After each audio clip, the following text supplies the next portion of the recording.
여러분 안녕하세요. 4월 26일 여의도 펀드매니저TV 금일 시장 전망 및 투자 전략 시작하도록 하겠습니다. 매우 눈이 휙휙 돌아갈 정도로 다양한 경제지표와 주식 실적 발표 여기서 터지면 여기서 올라가고 시소게임으로 왔다 갔다 하는데 정말 눈알이 휙휙 돌 정도로 복잡하고 빠른 변화가 지금 시장에 나타나고 있는데 한번 잘 정리해 보도록 합시다. 먼저 GDP가 하락을 했다. GDP 하락이 오히려 IT와 반도체, AI 이 종목들에게는 기회로 작용한 하루였다. 이렇게 또 시장을 보는 것 같아요. 오늘 엔비디아나 또 반도체 관련 필라델피아 반도체 같은 지수들은 반대로 오르는 그런 모습이 나타나고 있습니다. 인플레이션이 오는데 경제가 살짝 침체해지는 디프레션이라고 표현을 해야 되나요? 그런 모습 GDP 속에서 2.6 정도를 예상을 했는데 1.6이 나왔다? 이 정도인 것 같은데 생각보다도 소비가 많이 주는 모습이 충격을 던져주고 있는데 이제 잠정치, 확정치 두 번이 남아있는데 그때 어떻게 변할지 모르지만 속보처는 일단 시장에서 충격을 줄 만한 수치였다. 이렇게 볼 수 있을 것 같아요. 결국 미국 소비가 줄고 있는 모습, 경제가 하반기로 갈수록 슬로우다운 해지는 그러한 모습, 이게 과연 금리 인하를 다시 올릴 수 있는, 불 뗄 수 있는 그러한 희망회로를 돌릴 수 있을 것인가, 이렇게 살짝 움직이는 모습은 나타나고 있습니다. 이제 이번 주가 지나면 다음 주에는 이제 셀인 메이 드디어 5월이 오는데 지금 셀인 에이프릴이 됐죠. 4월에 먼저 두들겨 맞았는데 5월에는 과연 어떤 장세가 될까? 저는 약간 횡보 장세가 전망이 되는데 계속 이렇게 깔때기 이야기를 하죠. 종목이 깔때기처럼 통과하는 애들만 일부 살아남고 나머지들은 이 깔때기 속에서 다 걸러질 것이다. 생각보다도 난이도가 높은 불수능장이 우리를 기다리고 있습니다. 유일하게 이제 기대할 것은 5월 22일 엔비디아밖에 없습니다. 다른 것들은 이제 다 박살이 나는데 오늘 이제 알파벳 실적을 발표했는데 뒤에서 이야기했지만 오히려 또 장애 시간의 시장에서는 또 알파벳은 크게 오르는 그러한 모습을 보여주고 있는데 어느 장단에 춤을 춰야 될지 모르는 매우 복잡하고 혼란스러운 그런 장이 되고 있습니다. 이런 장일수록 좀 웅크리고 뭔가를 좀 빠르게 사고 팔기보다는 좀 터지더라도 참고 있고 이렇게 대응을 하는 게 좋지 않을까. 이 깔때기 장세가 생각보다도 우리에게 고통을 줄 것이라는 생각을 해봅니다. 금일 시장 전망 및 투자 전략 출발해 봅니다. 구독, 좋아요 많이 눌러주십시오. 네, 방금 끝난 미국 주식시장을 보면 다우는 마이너스 1.03, 나스닥은 0.71, S&P는 0.5. 이게 이제 GDP 충격에서부터 벗어나는 그런 모습들이 나타나는데, 네, 나스닥도 많이 이제 벗어났죠. GDP 충격에서 이제 벗어나는 그런 모습이다. GDP가 좋게 나와도 문제, 나쁘게 나와도 문제. 어느 장단에 춤을 춰야 될지 모를 상황입니다. 어제 일본이 2.16%나 하락하는 그런 모습이 보였습니다. 상당히 일본 엔화로 충격을 많이 받고 있는데 뒤에 일본 엔화 약세 이야기를 잠깐 다뤄드리도록 하겠습니다. 방금 알파벳과 마이크로소프트 1분기 실적이 발표됐죠. 알파벳 EPS는 1.89달러 예상을 상회했습니다. 마이크로소프트 2.94달러로 예상을 상회를 했죠. 이렇게 되면서 시간의 시장에서 알파벳이 몇 프로가 올라느냐. 어제는 이제 메타가 우리를 충격 속에 빠뜨렸는데 12.17% 오르고 있는 모습. 어제의 메타 충격에서 그나마 좀 벗어나게 할 수 있는 모습. 그러면 뒤집어 보면 알파벳과 마이크로소프트가 실적이 좋으니까 결국은 누구냐 엔비디아의 실적도 나쁠 것 같지 않다. 이들이 실적이 좋다는 것은 이들의 반도체를 공급하는 엔비디아에 대해서 우리가 희망 회로를 좀 돌려도 되는 게 아니냐. 또 이런 생각도 슬쩍 해보는 거죠. 오늘 엔비디아와 관련 종목들은 그렇게 나쁠 것 같지는 않는데 또 시장이 어떻게 반응할지 또 오늘이 금요일이라는 시간적인 제약이 있어서 예측을 하기가 참 어려운 시장이다라고 볼 수 있을 것 같습니다. 금일 시장 키포인트 한번 봅시다. 1분기 GDP 성장률 속보치가 1.6이 나왔죠. 시장 예상을 큰 폭 하이를 냈습니다. 미국 1분기 근원 PC 물가지수가 발표됐는데 3.7 와이어로 3.7 2년물 국채금리가 장중에 5%까지 돌파하는 그러한 난리 사태가 났다. 금리 한번 봅시다. 방금 끝난 미국 그 채권 시장을 보면 그 채권 2년짜리가 4.993 장중에는 5%까지 돌파를 했다는 거죠. 5.6bp 상승하는 약세의 모습으로 끝이 났습니다. 미국 국채 10년짜리는 4.7까지 이제 올라왔죠. 우리가 4.5 경계 수준을 넘어오면 상당히 위험하다고 했는데 그 효과가 지금 시장에서 주식시장 악재로 나타나고 있는데 5bp 상승하면 4.7까지 올라오는 미 국채가 이러다 15%를 찍을 수도 있는 그러한 상황. 이렇게 금리가 올라오면은 채권의 매력이 올라가고 누가 매력이 떨어지니까 반대로 주식 스탁의 매력이 떨어지죠. 네, 예, 스탁 퍼의 역수가 PER의 역수가 일드,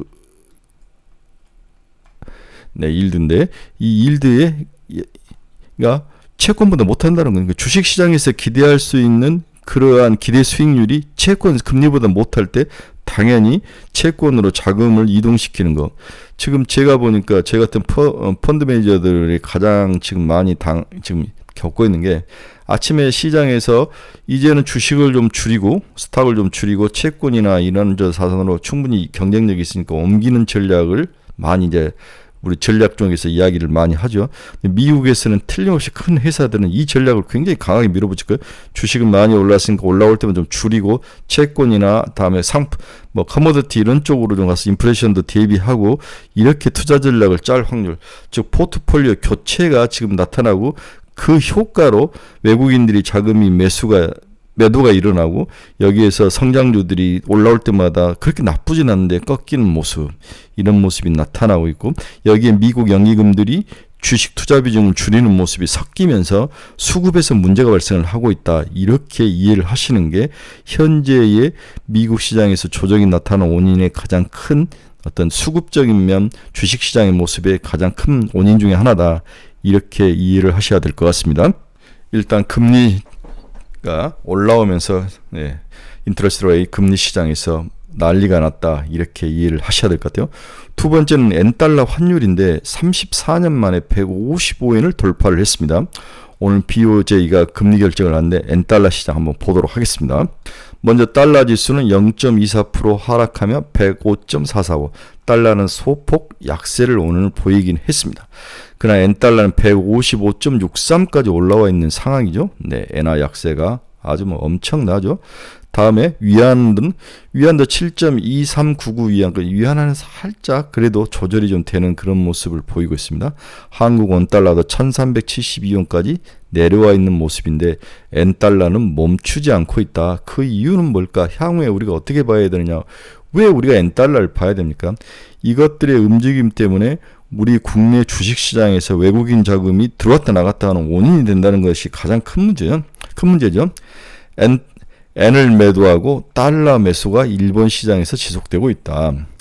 25일 니온 게이자 신문에 따르면 이날 도쿄 외환시장에서 엔달러 환율이 달러당 155.73엔까지 약세로 치솟았다. 1990년 6월 이후 최고치다.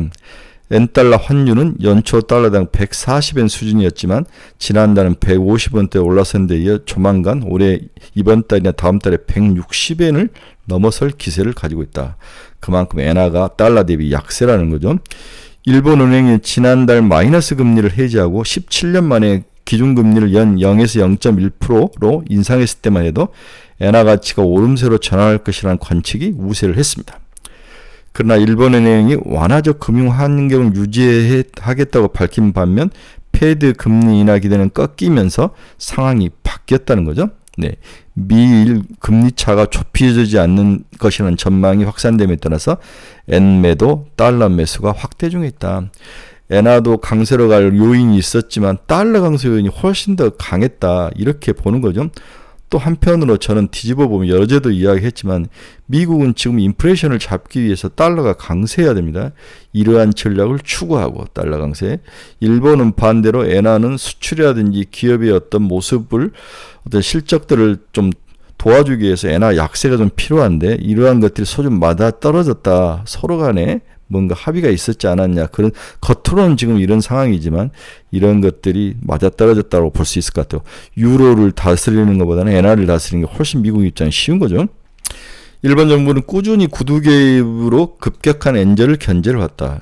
입으로만 주댕이로만 개입을 했다는 거죠. 스즈키 수니치 일본 재무상은 과도한 움직임에는 모든 옵션을 배제하지 않고 적절히 대응하겠다고 발표. 말만 하는 거죠. 지난 17일 한미일 재무장관이 공동 구두 개입에 나섰다. 달러 대비 원화와 엔화의 가치 하락이 지속된 데에 대한 우려를 담은 공동 선언문을 채택하기도 했다. 그러나 말발에 먹히지 않는 것은 일본 내 강한 달러 매수 수요 때문이다. 일본이 왜 달러 수요가 강할까? 수입 기업이 엔저에 따라서 비용 증가를 피하기 위해 달러 조달을 서두르고 있는 모습. 네, 먼저 구조적인 매도 압력도 있다. 무슨 매도 압력이냐? 유료 동영상 확산에 따라서 미국 넷플릭스, 아마존닷컴 등 해외 플랫폼에 대한 달러 지불이 늘면서 이른바 디지털 적자가 연간 5조엔 규모에 이른다고 한다. 우리나라 또 50조 원에 이른 거죠. 네, 여기다 10을 곱하면 되니까 달러를 조달할 수밖에 없는 수입 기업들의 서두르는 모습. 그 다음에 구조적으로 동영상이라든지 넷플릭스, 아마존 직구라든지 디지털 적자 이런 것들이 섞이면서 일본은 구조적으로 달러가 필요한 그러한 국가, 엔화가 약세를 갈 수밖에 없는 그런 구조를 가지고 있는 점을 지적을 하고 있습니다. 이렇게 달러 수요는 넘쳐나는데 반대로 엔 수요는 부족한 상황이다.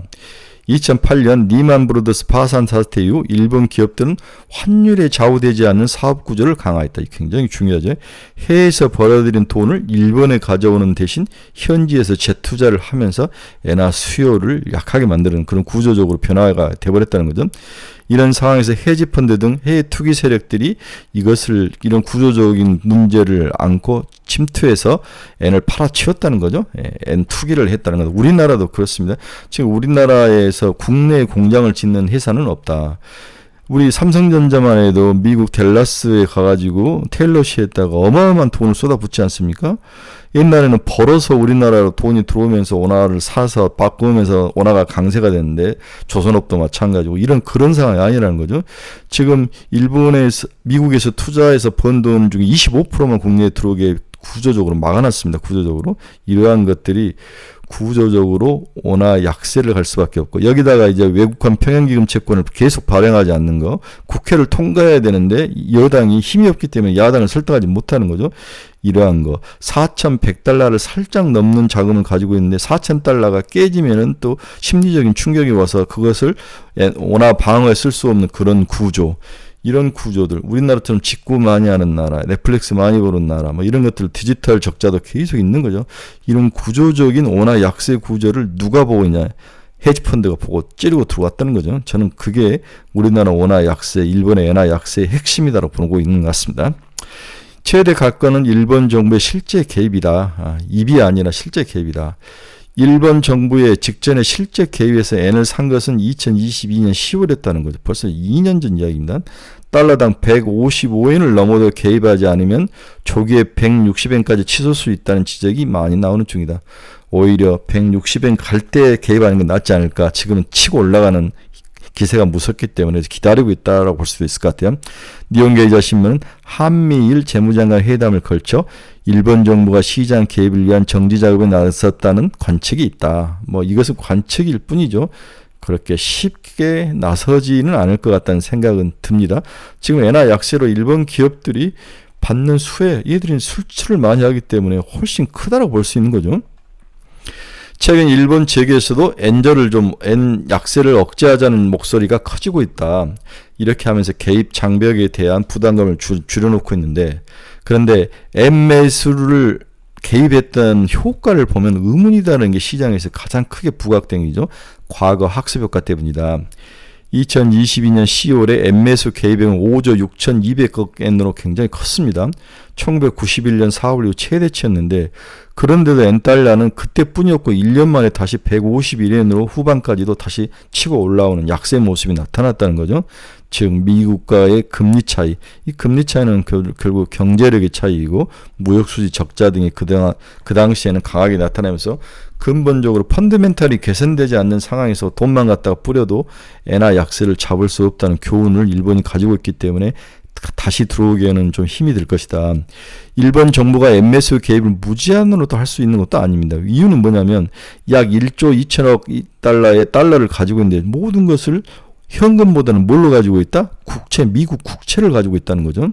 그럼 미국 국채가 지속적으로 상승을 하면 가지고 있는 국채에서 손실이 나고 달러 보유액은 줄 수밖에 없는 그런 구조. 이러한 상황들을 환투기범인 글로벌 헤지펀드들이 정확히 한국과 일본의 그 구조적 문제를 뚫고 왔다는 거죠. 우리 한국도 여러 번 이야기하지 않았습니까? 외국간 평행기금 채권을 발행하지 않고 대비를 못했다.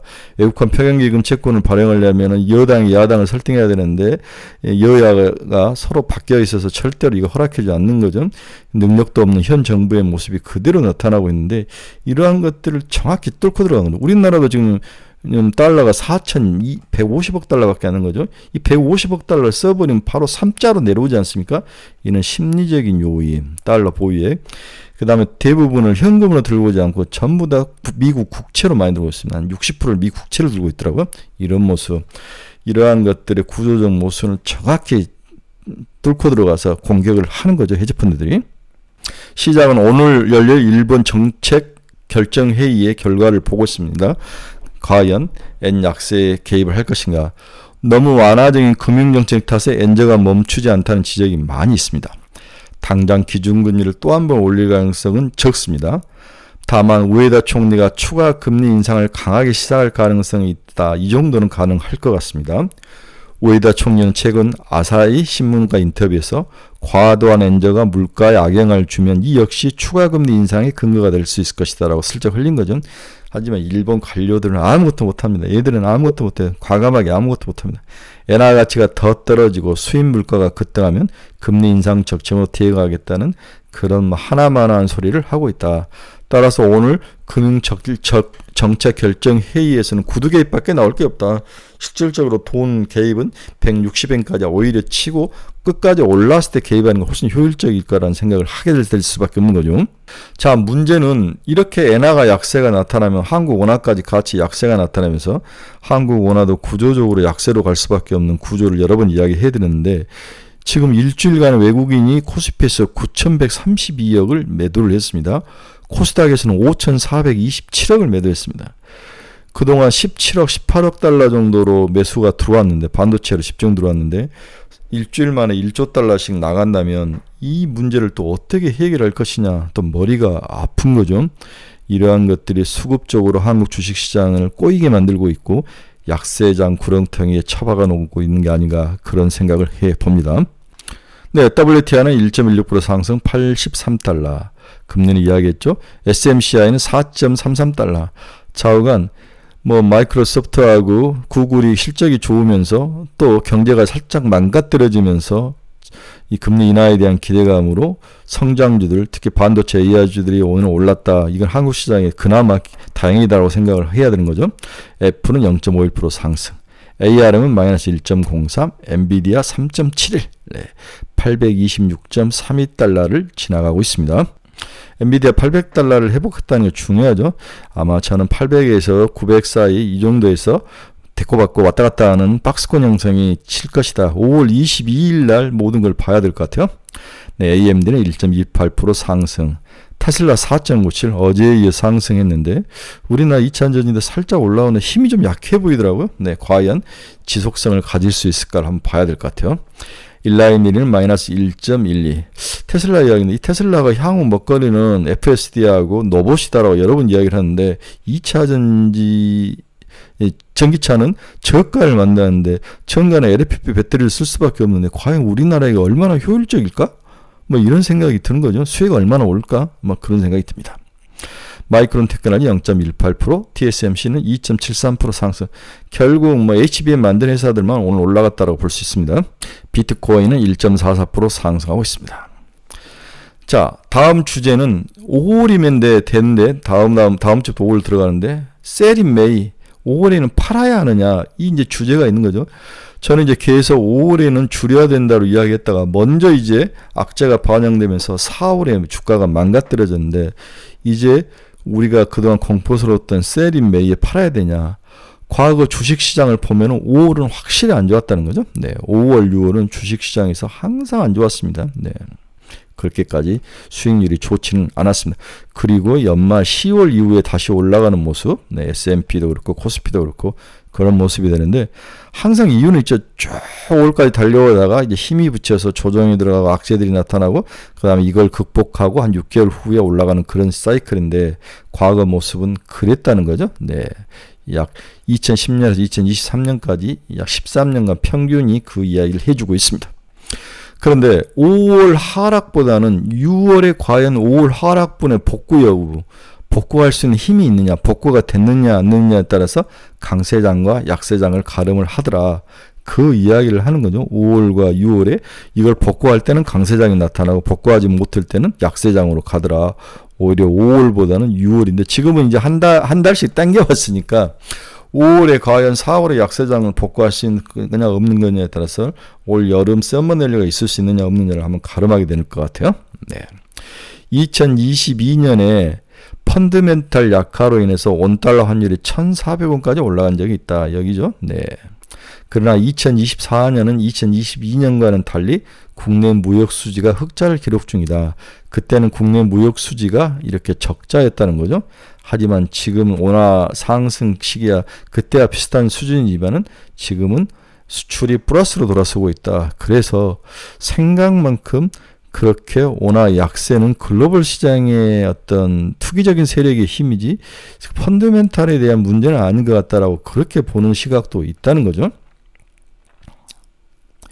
2022년 12월 국채금리가 100% 이상 상승했는데 그 상승 국면에서 S&P 500은 10% 이상 조정을 받았다는 거죠. 이렇게. 금리가 이렇게 100% 상승하니까 S&P 500이 10pp 이상 조정을 받고 지금 이렇게 금리가 상승해 올 때는 약 5.5%의 조정이 나타나고 있다. 잠깐 금리 상승도 그때와 다르게 큰 문제다. 다음에 2022년 이후 미국 국채 10년물이 100pp 이상 상승하니까 코스피도 10% 이상 가격 조정이 있었다는 거죠. 네. 지금은 코스피는 6.3% 금리가 올라오는데 조정이 있어서 앞으로 6% 정도 더 코스피 조정이 있어야 된다고 생각하면 지금이 뭐 2600이니까 12 빼면은 2500까지 빠져야 된다는 이야기인데 공포스러운 이야기죠. 아까도 일드갭 이야기하는데 퍼의 역수가 일드갭이다. 일드갭이라는 것은 주식시장에 있는 내재 예상 가능한 향후 기대 수익률이라는 거죠. 이 기대 수익률이 채권금리보다 낮을 때 급격하게 자산 배분이 일어난다. 주식에서 채권으로. 지금 미국에 있는 글로벌 대형 투자기관들이 다 그것을 하고 있다는 거죠. 일드갭이 낮으면서 주식에서 기대할 수 있는 기대 수익률보다 채권이나 다른 상품으로 갔을 때 기대 수익률이 훨씬 높기 때문에 이 포트폴리오의 스위칭이 일어나고 있는 것이 가장 큰 현재 약세의 원인이다라고 저는 보고 있는 거죠. 그래서 우리에게 투자할 만한 종목 삼성전자, 하이닉스, HMN, 삼성중공업, 유한양행, 현대로템 괜찮을 것 같아요. 리노, 삼양식품도 많이 올랐죠. 풍산, 더전비지온, 신세계, ST팜, 네이큰모트럴, 파라다이스, 메디톡스, 심텍, SFP 반도체, 덕산네오로스 이런 종목들이 있는데 한번 보시기 바랍니다. 오늘 결론 들어갑니다. 미국 GDP가 하락하고 메타 쇼크에 미 국채금리 상승의 3대 쇼크가 미국 시장을 강타했으나 오히려 금리 인하 기대가 그리고 마이크로소프트와 구글의 실적 증가가 반도체 HBM 관련 종목들을 올려줬다. 그렇죠? 엔비디아도 올라오고 TSMC도 올라오고 대표적인 게 엔비디아와 필라델피아 반도체 지수는 상승 마감을 했습니다. 시장이 갈피를 못 잡고 퐁당퐁당하는 장세에서 자신의 종목들에는 불안한 확신들이 포모 현상과 어우러지면서 내동매매를 굉장히 많이 하시는 것 같아요. 우리 카페에서도 굉장히 저한테 이제 불만을 많이 표시하시는데 내동매매들이 많습니다. 이제 우리가 기대할 것은 기업 실적도 별리업도 아닌 경제가 좀 더 망가지고 살짝 망가지고 이를 대응하기 위해서 FOMC의 기대이나 금리 인하가 FOMC 금리 인하 기대가 다시 살아나면서 패드 인사들의 강력한 설레발이 좀 필요하다. 이거 이외에는 지금 시장을 돌려 세울 기대감이 의외로 없는 거죠. 그만큼 시장이 악재에 너무 강하게 노출되고 이 악재가 나왔으면 이걸 이길 수 있는 모멘텀이 있어야 되는데 현재 시장 모멘텀이 없다는 거죠. 투자하고 싶은 종목이 보이지 않고 있다는 점도 저에게는 가장 큰 고민입니다. 뭔가를 사고 싶은 종목이 없습니다. 2차전지가 바닥을 탈출하는 모습인데 강할 것 같지 않고 전력기기가 추가 상승하는데 이것도 이제 거의 꼭대기에 온 것 같고 한국 방산 섹터 그 다음에 우리 뭐 선박 조선업 정도가 이제 그나마 약진 정도가 그나마 투자할 만한 종목군인데 이도 영성성에 있어서 이제 약한 모습을 좀 보이고 있어서 추격 매수보다는 단타 매매로 들어갈 때는 이 정도 외에는 추천할 방법은 없습니다. 어느 정도 현금을 가지고 셀인 메이가 아닌 셀인 APO를 얼른 지나가기를 바라면서 좀 더 신중하게 새로운 이벤트나 테마가 나타나기를 기다려야 한다. 지금 시기는 지키는 시대이지 먹는 시대가 아니다. 제가 여러 번 이야기를 했죠. 그래서 좀 보수적으로 투자를 해라. 뭔가가 하루 빠지고 바닥에 쓰면 돈 현금 좀 있는 거 가지고 못 사서 안달을 하지 마라. 현금을 가지고 지켜보면서 꾸준히 좀 또 살 수 있는 모멘텀이 있을 것이다. 지금은 아닌 것 같아요. 5월 중하순 정도의 기회가 오지 않을까. 저는 5월 22일 엔비디아 실적 발표 유일하게 좀 기대해 봅니다. 그리고 살짝 미국 경제가 스크래치가 난다면 금리 인하 기대가 하면 살짝 또 올라올 수 있는 그런 가능성, 이 가능성에 대해서도 기대를 해 봅니다. 주간 경제 일정 한번 봅시다. 마이크로소프트, 아마존, 인텔 실적 발표 다 했죠. 오늘은 BOJ 통화정책회의가 있고 엑슨모빌, 쉐브론, 또 에브비, 이제 약바이오 이 정도 있는데 뭐 그렇게까지 큰 어떤 임팩트 있는 지수는 없습니다. 인텔이 어떻게 실적을 발표했는지 저는 못 봤는데 인텔 한번 여러분 확인해 보시기 바랍니다. 시장이 매우 어렵고 까다로운 장입니다. 하지만 이럴 때일수록 너무 내동매매하지 마시고 포트폴리오를 살짝 줄여서 전력기기, 선박, 조선, 항공, 우주, 방산, 그다음 반도체 한두 개, 그다음 밸류업 한두 개 이 정도로 하고 웅크리고 있어야 되지 않을까 그런 생각을 해 봅니다. 막 급하게 달려왔네요. 여러분의 중에서 투자의 방향성 잃어보신 분들 저희 카페로 오십시오. 가지고 있는 종목 상담이 필요하신 분들 저희 카페로 오십시오. 관심 종목 올려놨으니까 관심 종목 죄송합니다. 필요하신 분도 저희 카페로 오십시오. 주말입니다. 좀 더 머리를 좀 식히고 4월 말과 5월은 또 어떻게 투자 전략을 짜야 될지 좀 고민 좀 해보도록 하겠습니다. 여러분 감사합니다. 일요일 오후에 뵙도록 하겠습니다.